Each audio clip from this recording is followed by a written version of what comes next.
Bonjour tout le monde et bienvenue dans cette toute nouvelle vidéo. Aujourd'hui, on va voir ensemble comment faire de la BI très simplement et de façon un peu générique grâce à des outils natifs Databricks comme les workflows. Aujourd'hui, on va voir ensemble les workflows Databricks. Un workflow, c'est tout simplement un ordonnancement de plusieurs tâches. Ça va ressembler à Airflow pour ceux qui connaissent, mais là on est sur le composant natif. On va voir plus en détail le composant de forEach qui va nous permettre de boucler à travers une liste par exemple et effectuer des tâches selon cette liste. Dans un premier temps, je vais vous montrer tout cela en live coding, c'est-à-dire que je vais coder et expliquer en même temps, ce qui va permettre à la fois de rendre les choses un peu plus sympas et en gros de simuler un peu ce que je fais au quotidien quand je vais montrer comment on fait les choses à mon équipe, mais aussi ça va nous permettre de montrer que c'est vraiment des choses qui sont simples à mettre en place et qui peuvent créer des résultats sympas. Et dans un deuxième temps, je vais vous montrer une application plus réelle avec une ingestion bronze générique. La première chose à faire quand on veut faire une boucle ou quand on veut faire un for each, c'est toujours, peu importe le langage, de tester la sortie qu'on aimerait avoir. Ici, pour tester, et dans la volonté de rester en full SQL, on va tout d'abord tester la capacité de SQL de nous renvoyer un string, c'est-à-dire une valeur textuelle, quand on lui demande de le faire avec un select. Je vais juste créer ma query, donc je vais l'appeler CityListQuery. Et on va faire un petit select d'une valeur textuelle pour voir si ça fonctionne. Si je fais mon select auto, mon warehouse va se lancer et va me retourner Toto. Super, maintenant je voulais une ville. Bien sûr, si je mets select Lyon, il va me renvoyer Lyon. Ça, forcément avec la valeur, ce qu'on va appeler en dur, on va pas pouvoir avoir dans une boucle plusieurs villes et avoir plusieurs villes qui nous sont retournées ici. Dans ce cas-là, on va utiliser ce qu'on appelle un paramètre. Donc en général, on les écrit sous cette forme avec 2 points param, mais là on va lui donner un nom plus cohérent qui va nous permettre de directement savoir ce que ce paramètre est censé contenir. Donc on va donner le paramètre city. Là on voit qu'il m'a déjà créé le widget. Et si dans mon widget, je lui donne une ville, j'applique les changements et ça va lancer la requête. On va voir qu'il va bien me redonner ma ville. Et là on a déjà notre query qui va nous permettre, pour une liste de villes données, de nous renvoyer chaque ville une par une. On va bien sûr enregistrer cette query avec le bouton Save pour qu'elle soit accessible par la suite. Hop, on va la sauvegarder, on va créer un petit dossier query et on va venir mettre la query. Ça, c'est la première étape, mais maintenant, on va créer tout ce qui est table de villes pour qu'on puisse avoir une liste à disposition. Maintenant, on va venir créer notre table qui va contenir la liste de nos villes. Donc pour ça, on va créer une petite table qui va être bien sûr dans notre catalogue qui s'appelle Workspace dans la free edition. On va le mettre dans le schéma param, que celui-là je l'ai créé, parce que j'aime bien avoir cette distinction-là dans mon catalogue entre les tables de param et les tables de couches. Mais bien sûr, chacun sa vision là-dessus, et si vous voulez la stocker ailleurs, vous pouvez très bien. Et ensuite, je vais l'appeler CityTable. Ça, elle porte un nom assez simple. Et on va venir lui donner une colonne, CityCol. Alors, j'essaye de l'ordre. Ça a peu de sens de marquer à chaque fois -table-col. C'est juste parce que ça m'évite d'avoir marqué City absolument partout. Et j'imagine que pour des personnes qui sont plus débutantes, ça aidera à repérer qu'est-ce qu'il y a une colonne, qu'est-ce qu'il y a un param, etc. Je vais mettre la colonne en string, donc je vais lui donner un typage, et on va mettre un petit commentaire. C'est juste pour vous montrer qu'on peut mettre des commentaires. L'idée, c'est pas de reproduire ça à la maison. En plus, étant un peu flemmard, je vais juste mettre un petit emoji. Donc, je vais créer ma table. Donc, elle va apparaître bien sûr dans mon schéma param, et j'ai bien ma table CityTable qui contient une seule colonne, CityCol. Donc là, à top, j'ai une table vide, et on va venir tout simplement insérer dans cette table des valeurs. Alors, une chose un peu pratique avec Databricks quand même, c'est que quand vous êtes dans l'éditeur, il va souvent vous proposer des choses. Plus vous avez des noms entre guillemets simple et plus votre sujet est, on va dire, connu, par exemple là je suis en train de jouer avec des villes, donc c'est quelque chose que les IA connaissent très bien, ça va être très facile pour lui de vous proposer du code en fonction de littéralement ce que vous étiez en train de faire. Surtout qu'il va être vraiment capable de comprendre entre guillemets le contexte et de vous proposer les bons noms. Et là, il essaye de me proposer vraiment la table que j'ai utilisée avant. Donc si j'appuie sur table, je vais pouvoir juste remplir cela. On va regarder s'il peut pas me proposer d'autres villes. Londres. Bon non, j'en veux d'autres. Paris.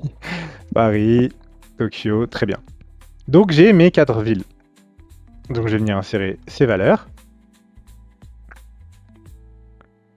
Et maintenant que j'ai ces valeurs, si je fais mon select étoile from ma table, on va juste venir vérifier que il existe bien dans cette table ces 4 valeurs. Parfait. Là, on a tout ce qu'il nous faut en termes de liste.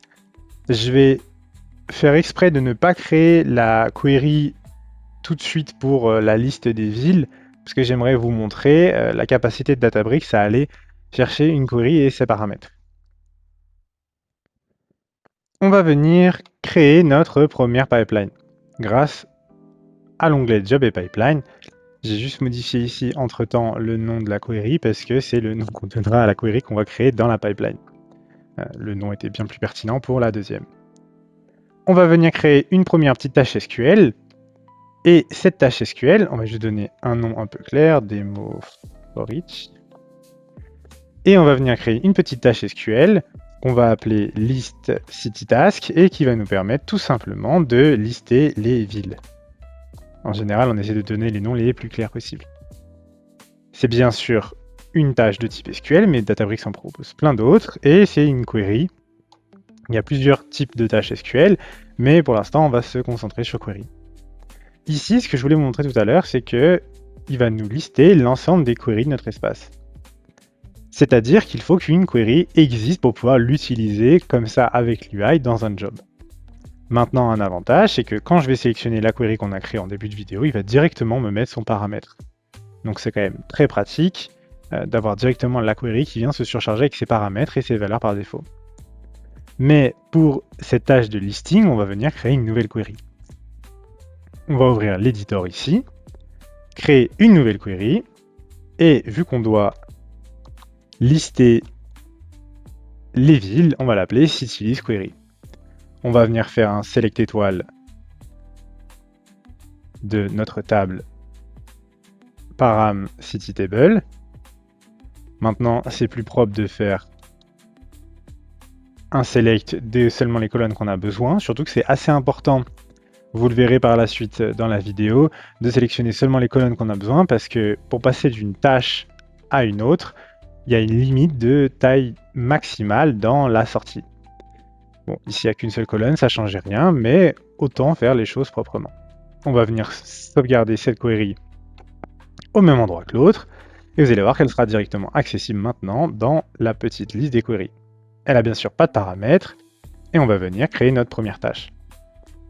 On peut déjà lancer la tâche, et normalement, si tout se passe bien, on va avoir une liste de villes. Ça va nous permettre de vérifier que notre tâche fonctionne bien. On a un select, on a nos 4 villes, tout va bien. On va pouvoir passer à la tâche suivante qui va être notre for each. Donc on va venir sélectionner dans les tâches un for each. On va l'appeler for each city de type for each. Et là, dans les inputs, on va vouloir venir récupérer les outputs de la tâche d'avant. Donc là, je pourrais les taper à la main, mais je vais aussi pouvoir vous montrer qu'il va pouvoir nous proposer des valeurs. Il nous propose soit tâche, donc la tâche de list city task, son output, et là on ne voit pas, mais c'est marqué first row, donc la première ligne, ou toutes les lignes. Nous, on a besoin de toutes les lignes. Donc on va cliquer dessus, et il va bien nous récupérer depuis la tâche list city task, c'est depuis son output, toutes les lignes. On va mettre une concurrency de 2, c'est juste pour vous montrer le fonctionnement, même si là, c'est clairement des petites queries, et un warehouse a toujours 10 requêtes simultanées de possibles. Donc clairement, on est large au niveau de la concurrency, mais on pourrait très bien imaginer de baisser un peu ce chiffre pour pouvoir ne pas surcharger, par exemple, l'intégralité des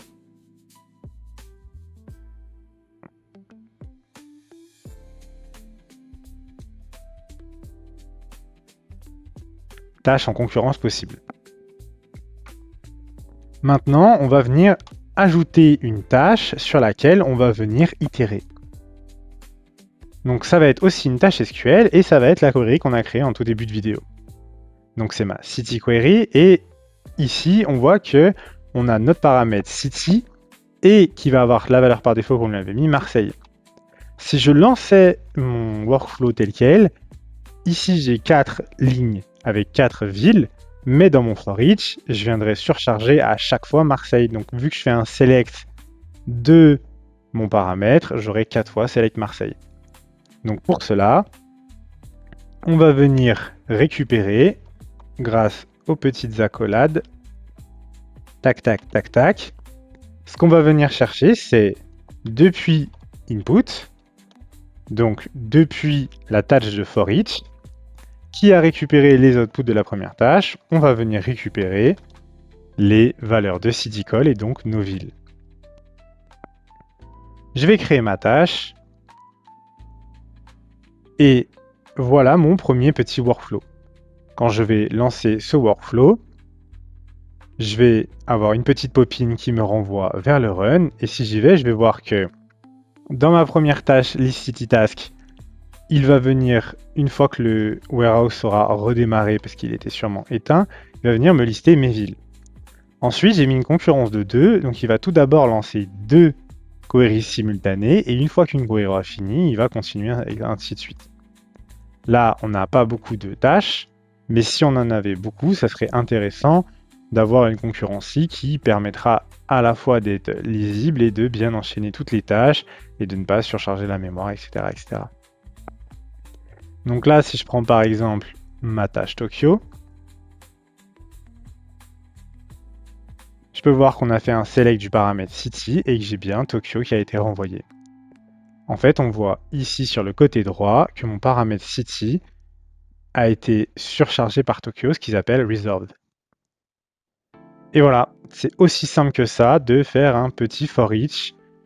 Et j'imagine que ça vous donne déjà des idées sur ce qu'on peut en faire dans un cas plus concret, et c'est ce qu'on va faire maintenant, un cas un peu plus réel d'ingestion branche générique. Je vais d'ailleurs essayer d'aller un poil plus vite, parce que je vois que la vidéo tourne en termes de temps. Maintenant, on va garder exactement le même concept, mais on va essayer d'ingérer de façon générique des tables bronze. Donc là, on va prendre les tables, si je regarde dans le catalogue, on va prendre les tables bronze qui sont dans les tables mises à disposition par Databricks en Delta Sharing, donc par exemple... Oh, elles sont nouvelles celles-là. Et ben... Ah, elles datent d'aujourd'hui. Et... Pardon. Et ben, pourquoi pas ces tables-là. Est-ce qu'il y a un petit... Non, il n'y a pas de... Pardon, là c'est en live, hein. Mais je regarde juste... Ah, il n'y a pas de data. Ok, bon, pas celle-là. Mais c'était plutôt marrant. Ah, c'est dommage. Ok. Bon, on va se rabattre sur les tables que je connais. Donc, par exemple, ces tables-là qui ont normalement des données. Voilà, là, il est en train de me chercher les données. Et on va regarder ensemble comment on ingère de façon générique toutes ces tables à partir d'une table ingestion param. Donc pour ceux qui ne connaissent pas, c'est une table en général, bon c'est un nom un peu fourre-tout, mais c'est la table qui, dans la BI classique, la BI à papa, va nous permettre de lister des tables, leurs noms, des fois on liste même leur query à l'intérieur, etc., etc. Et en fait, cette table-là sera dans tous les environnements et va nous permettre de répéter le code. Et on va pouvoir agir sur nos workflows sans avoir besoin de modifier directement les workflows, mais juste en modifiant la table. Typiquement, je vais vous montrer ça avec un isActive. Donc c'est juste une colonne booléenne. Et quand isActive est à 1, on va prendre la table dans notre flux. Donc je vais mettre en place tout ça. Je vais faire un petit cut. Je vais tout vous montrer, mais je vais déjà préparer le code. Comme ça sera un peu plus fluide dans la vidéo. et je mettrai une des tables à 0 et on construira ensemble le workflow. Voilà, je vais faire un cut et on se retrouve tout de suite. Alors, ça m'a pas pris longtemps du tout, mais en le faisant, je me suis dit que ça faisait peut-être beaucoup de choses d'un coup, mais je vais essayer quand même de passer en revue tout ce que j'ai fait pour que ça soit plus clair.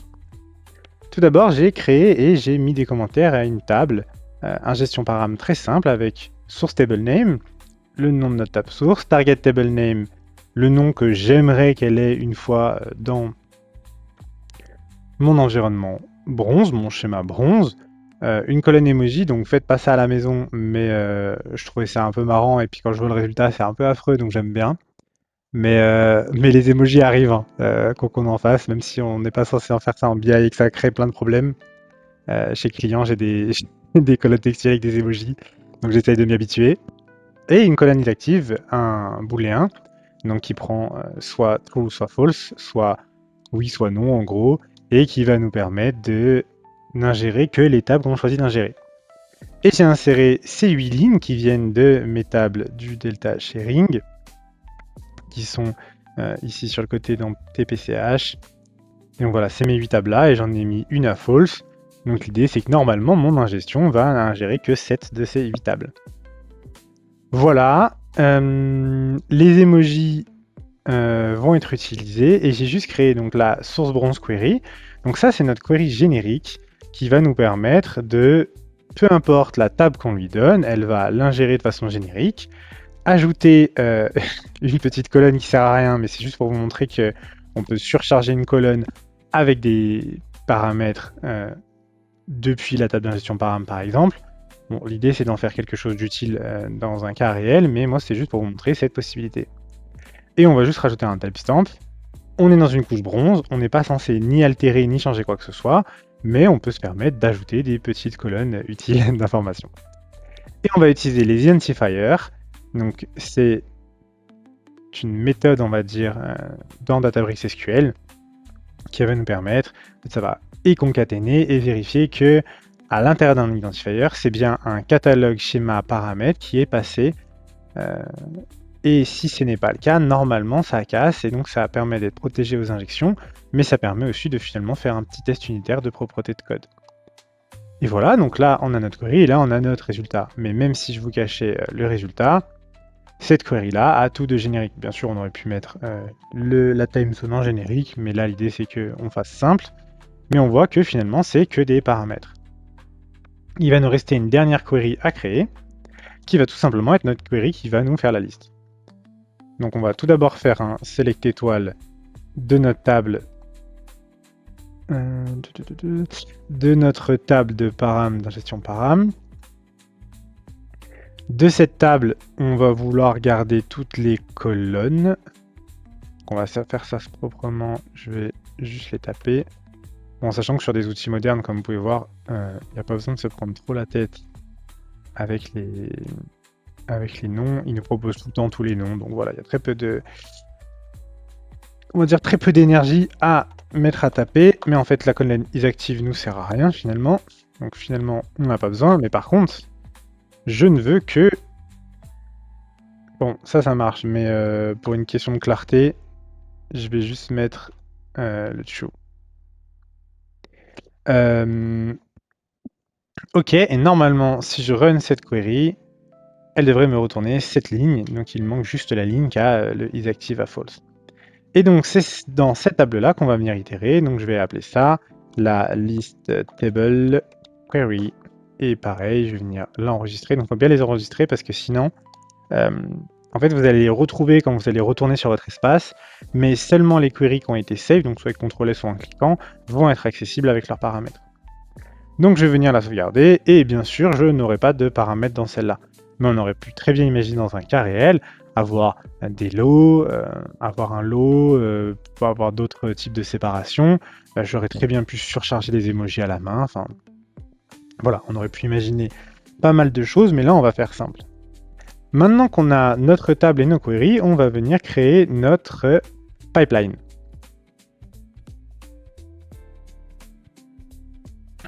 Comme tout à l'heure, on va venir créer une petite tâche SQL Donc on va l'appeler demo for each source bronze. On va lui donner un nom. Donc là, on va être listable task. On va venir chercher notre query, listable query. On va prendre notre warehouse et c'est bon pour cette task-là. Je vais un petit peu vite cette fois-ci, mais c'est juste pour vous montrer que c'est finalement très rapide à faire et que dans la réalité, on aurait peut-être 200 tables, 500 tables, des dizaines de gigas, etc. N'empêche que c'est très vite à faire des petites choses comme ça génériques. Et en plus, ça permet d'avoir nos données chargées. Et ensuite, si on a besoin de revenir et d'optimiser, on a déjà une première couche chargée très simplement. De plus, un autre avantage que je trouve, for each table, un autre avantage que je trouve à cette façon de faire, c'est que c'est une approche que je trouve très simple et très BI, ce qui va permettre à ce genre de petits flux, de petits workflows, d'être facilement utilisable pour une équipe BI et pas que forcément pour une équipe data ingénieur spécialisée en Spark, etc. Nos inputs, comme tout à l'heure, hop, je vais aller chercher en faisant ça. La concurrency, bon, écoutez, là on va mettre à 10, hein, on va pas mettre de... Hein? Pourquoi? Ok, et ben... Donc c'est pas comme ça sur les hors free edition, mais ça me dérange pas. Ok. Et on va mettre donc dependent et le all succeed. Donc si tout s'est exécuté et si ça a réussi. Et la task qu'on va venir loop over, donc c'est encore une fois une SQL. On va venir chercher la query, donc source to bronze query. Là, elle a plein de paramètres. Et là, c'est là où on va un peu s'amuser. Donc on peut le faire en JSON, ça ira un peu plus vite. Mais là, je vais le faire à la main. Donc ce que je vais faire, c'est que je vais mettre mes parenthèses, mon petit input point. Je vais copier ça. Et ensuite, normalement, si j'ai bien fait mon travail, juste à faire ça, ça.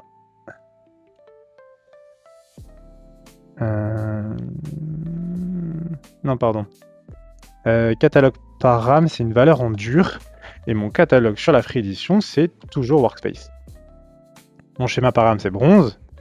Et là, par contre, je vais venir récupérer ma target table name. Mon delta sharing path, il est en dur pour le moment. Et l'emoji call, c'est emoji call de mémoire. Oups. C'est aussi emoji call de mémoire. Donc on va voir, l'idée c'est aussi de tester. Et finalement, tant mieux si ça marche pas, comme ça je pourrais vous montrer comment on peut regarder et faire un petit debug sur ce genre de tâches. J'ai mon job et on va pas perdre de temps, on va tester tout cela.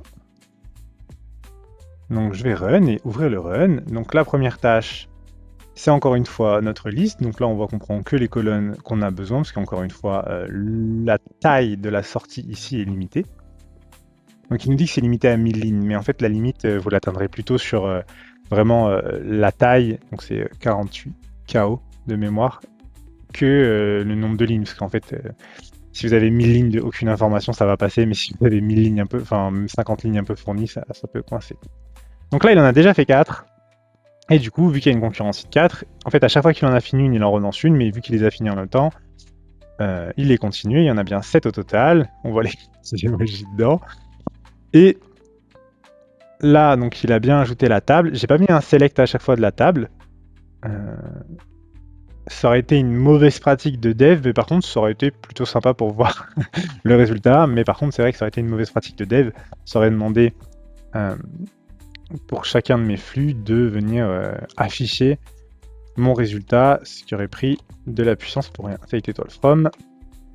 Ah, mais du coup, à mon avis, si je reste dans le bronze, j'ai toutes mes petites tables. Hop là. Et bon, n'importe laquelle. Hein. Donc c'est toutes les tables, donc je les ai suffixées par row dans mon flux. Ici, j'ai oublié de le mentionner. Dans source table, pardon, ici, je les ai toutes suffixées par row, comme ça elles étaient bien différenciées des autres. Et si je fais mon select étoile from bronze nation row, Qu'est-ce que je fais?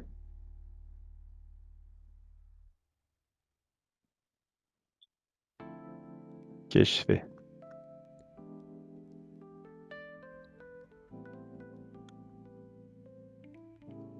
Ah, super, c'est pas du tout une des tables. Donc voilà, là par exemple on a notre table Customer et on a bien notre Customer et notre ingestion timestamp. Hop, juste reprendre la petite Nation Row. Non, elle marche. Je sais pas ce que j'ai fait comme misclick tout à l'heure. Petite emoji planète. Donc voilà.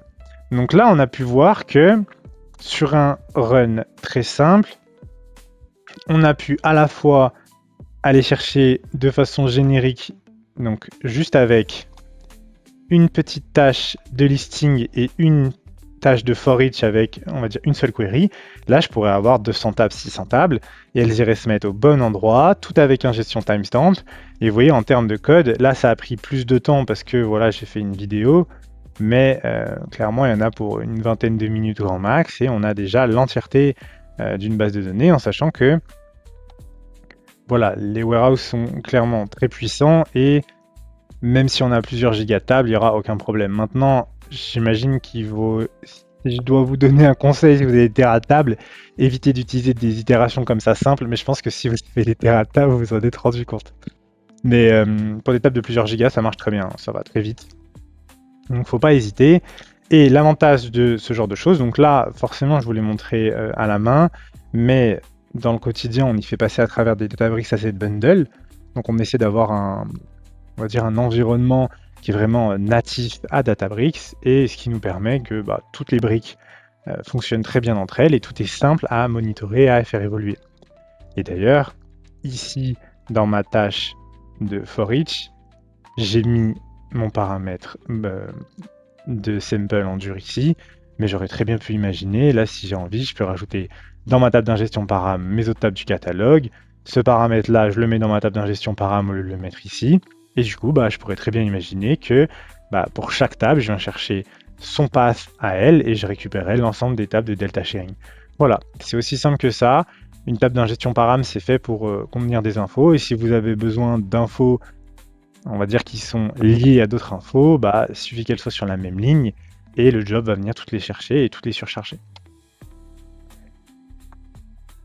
Et dernier petit point avant la conclusion, on va regarder ensemble. Je me suis dit que j'allais juste le faire avec l'assistant Databricks.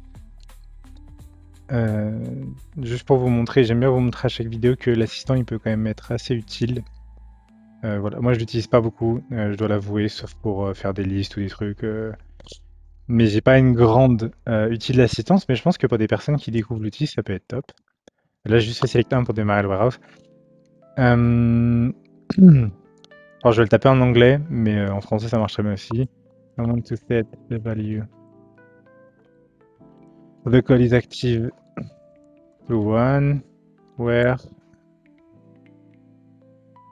c'est laquelle la false? Well, target table, source table name. Hop, where source table name. Ça. Et for the table. Et je vais lui donner ma table d'ingestion param, donc param ingestion param.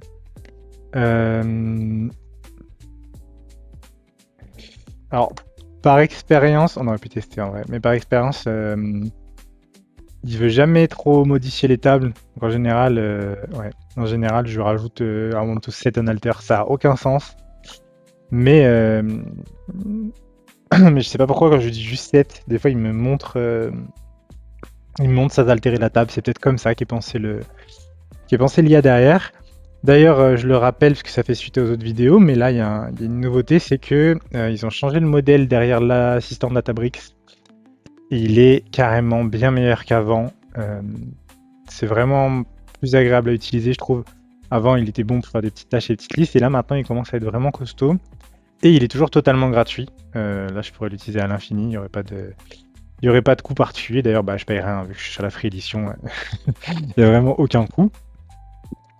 Là, donc j'ai mis ma dernière table à isActive égale 1.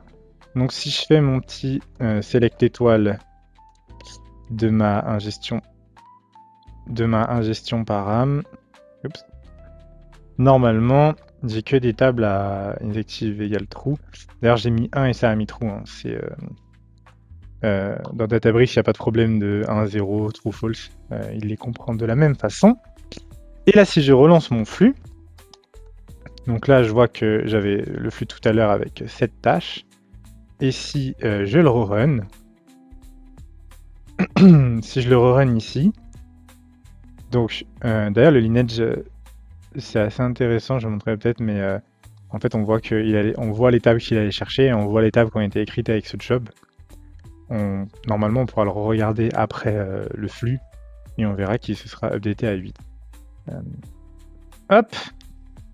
Donc là il fait mes 4 premières. Tac tac tac.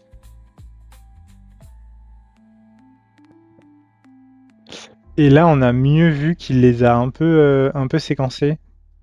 Parce qu'en fait, il en fait 4 max en même temps, mais du coup, s'il y en a 2 qui se finissent, par exemple, il en reprend 2, pour qu'il y en ait toujours 4 en même temps. Donc là, voilà, ça c'est un peu mal tombé, mais par exemple ici, la concurrence y est de 4, mais à la fin, il en fait qu'une seule.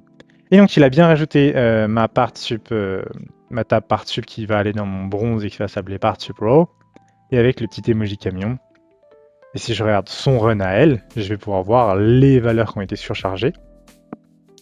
D'ailleurs, je pensais tout à l'heure avec le select, mais on va dire dans une architecture industrielle, on évite les petits affichages, etc.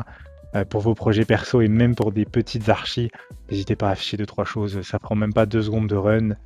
Si ça vous prend 10% du run, mais ça vous donne une visibilité exceptionnelle, n'hésitez pas à rajouter des petits selects. Hein. Ça sert à rien de faire ça sert à rien de faire comme les personnes qui sont des puristes du code. Un petit select, un petit affichage, des petits trucs de debug, des petits prints, ça n'a jamais tué personne et ça va vous coûter rien du tout, mais par contre ça va vous faire gagner énormément de temps quand vous allez débugger. Voilà, hors contexte, très industriel bien sûr. Et donc là on voit les valeurs par exemple ici en dur et on voit les petites valeurs surchargées. Donc on voit avec le petit resolve que ça a été surchargé. Et voilà, c'était aussi simple que ça. Et par exemple s'il y avait une nouvelle table, je la rajoute dans la gestion param, je la mets isActive égale true. Mon job se lance, je sais pas, à midi et je récupère ma table. C'est aussi simple que ça. C'est faisable relativement de la même façon pour les autres couches. Peut-être que j'y passerai sur une autre vidéo. Mais voilà pour aujourd'hui. J'espère que ça vous aura plu et que le format était plus agréable à suivre. J'essaie de tendre vers ce que je fais au quotidien avec mon équipe quand je leur explique des solutions ou des techniques. Avec un peu moins d'humour taquin, j'ai essayé de rester quand même un peu sobre et de bien sûr ici viser, on va dire, une possibilité à chaque personne de suivre, peu importe son niveau. Donc j'imagine que ça peut être relativement frustrant pour des personnes qui ont un peu plus d'expérience, mais pour moi c'est important de rendre accessible le contenu gratuitement et pour tout le monde. Je vais finir par faire le end-to-end fil rouge, donc projet data, et à le publier. J'ai déjà passé pas mal d'heures. Le problème, c'est que je suis un petit peu passionné, donc ça m'entraîne très vite. Voilà, la dernière fois, je me suis dit, oh, les données, elles sont pas folles, je vais les modifier moi-même, je vais leur proposer une carte interactive et tout et tout. J'ai passé 8 heures, c'était impossible à condenser, donc faut que je trouve un autre axe. Mais ça arrive, donc je vous dis à bientôt et merci pour votre temps.